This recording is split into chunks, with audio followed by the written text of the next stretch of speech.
Hello everybody. For this video, I'm going to show you how to do a lab called chromatography. So this is an experiment that you could do with some pretty easily found things in your house. But if you can't, then that's totally fine. You can use this video for your lab as well. So the ingredients that you need are some basic coffee filters like this, some rubbing alcohol, some water, and various types of ink or markers. So what we're going to do is I have cut the coffee filter into little pieces like this, and each of these dots is a different type of ink. So I have an Expo marker, which is a dry erase marker, a Sharpie, just a regular Sharpie, and then a Crayola marker, which is a washable marker. And then I have two different ones. So in every experiment, you always want to have a control and you have some variables. So I've got water in one, and then the other is going to be the rubbing alcohol. So I want to see how each of these types of ink, what they do in each of these different substances. So take a moment and make some predictions. What do you think is going to happen to each of these types of markers in both the water and the rubbing alcohol? So take a minute and make some predictions. Okay, so what we're going to do is I also found some plastic cutlery from a to-go box, and I'm going to hang the coffee filter just so that it barely touches the liquid. So I don't want to soak it. I just want the bottom to just barely touch. So that's not gonna work. Hopefully I should have actually measured it out and made sure that it was the exact right length, but we're gonna just go with that. So because of water's capillary action, it's going to go up the coffee filter, and we'll see what happens to those inks.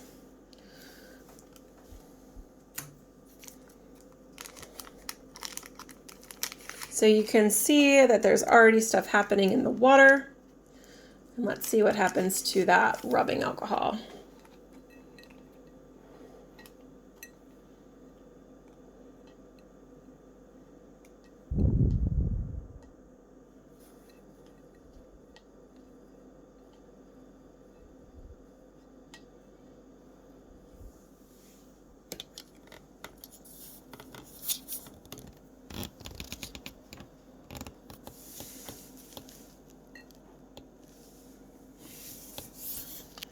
So what we're going to see is a couple different things here.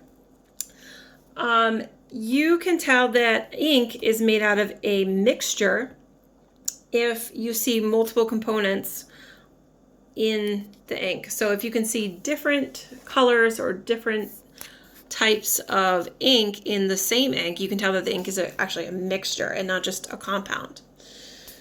Another thing that we're going to be able to see is our theme of like dissolves like. So what that means is that what you should see is if something is water-based, it will dissolve in water. If something is alcohol-based, then it would dissolve in alcohol. So what we'll see here is what each of these things are sort of made from. So you can tell that the Crayola marker is really moving here in the water. In the rubbing alcohol,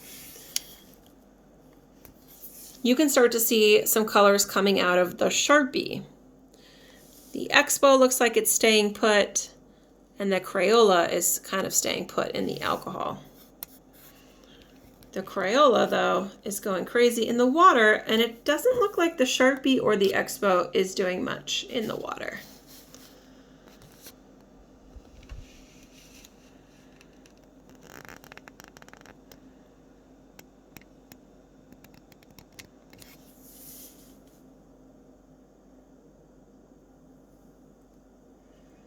As the water moves up the filter paper, it's going to spread the ink out so that you can see its different components.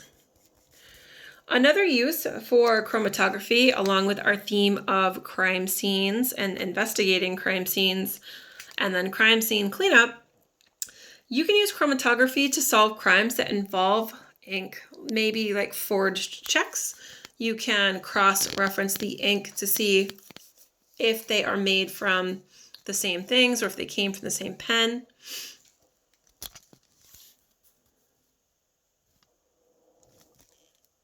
So you can see that this blue, nope, that was black. This black Crayola marker, it started out like this. It's actually made from all these colors. Green, blue, but it doesn't look like the Expo or the Sharpie are going to move in the water. So let's take a look at the rubbing alcohol. Still looks like the Expo and the Crayola are not doing much. The Crayola is starting a little bit to having the colors seep there, but that Sharpie is really moving.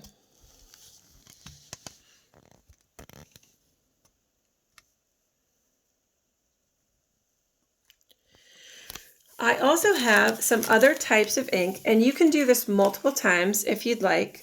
So I have a wet erase marker, a regular pen, a blue Crayola marker, and a highlighter.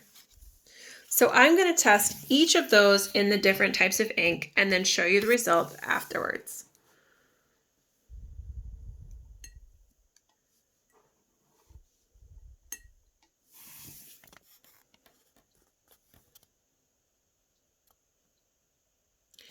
So let's talk about your predictions. If you predicted that the Expo marker and the Sharpie would stay put in water, then it seems like you were correct.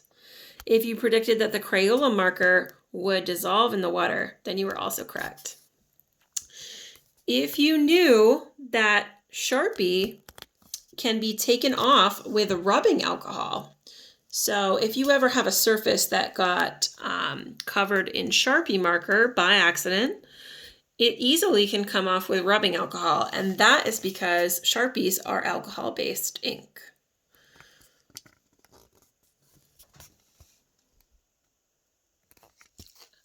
How come the Expo marker isn't going anywhere in either the water or the alcohol? That is a question in your lab. You can use the internet sources to find out why Expo markers are made the way they are, and they're really good for dry erase boards.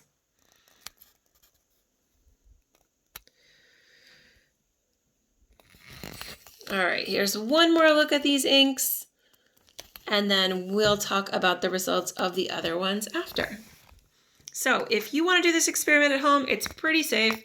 It's very safe. Just don't get any rubbing alcohol in your eyes, and you can just use any type of cup. Fill up just a little bit of the liquids in each one. Suspend your piece of coffee filter.